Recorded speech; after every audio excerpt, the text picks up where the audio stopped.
Guys, part 2 sa scary or kaya sa may nakaka-traumatize na story. Let's go. Read, let's go.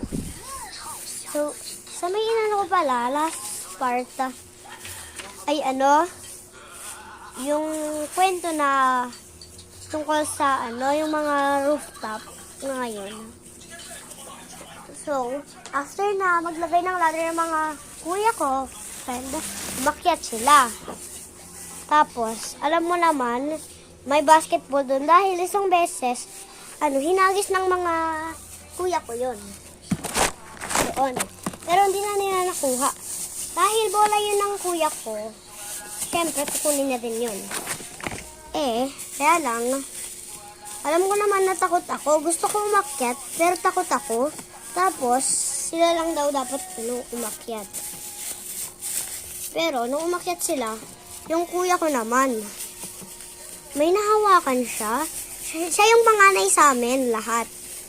May nahawakan siya. Hindi ko nga alam nun eh. Kaya lang, parang may narinig ako na bola talaga. Natatakot na ako nun.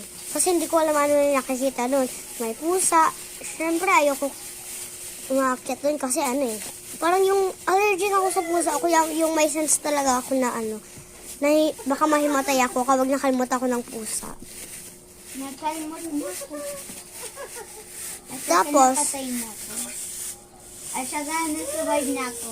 Tapos naman, binato pala ng kuya ko yung bola. Yung basketball kasi yun eh. Yung kulay green, black, may konting yellow, tapos white. Yung, alam mo saan napunta? Napunta talaga sa ulo ko. Kaya lang, buti lang mga 6 kami nun.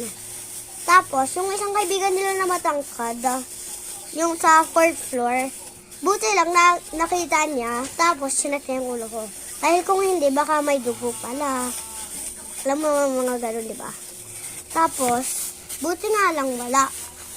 Kahit nakaka-traumatize to, tapos hindi nakakatakot, nakaka-traumatize lang talaga sa akin. Yung, naalala ko kasi 4 taon pa lang ako nun eh. Siyempre matatakot ako. So, ayun na yung parang end ng story. Pero, bumaba na kami sa bahay. Sa last na kasi, sa tabi ng hagdan yung apartment na andon sa condo. Buti lang, di na kami dun nakatira dahil may terrifying din dun. Like ka na lang for part 3 for gusto niyo ng bagong story na nakakatakot. Bye, bestie!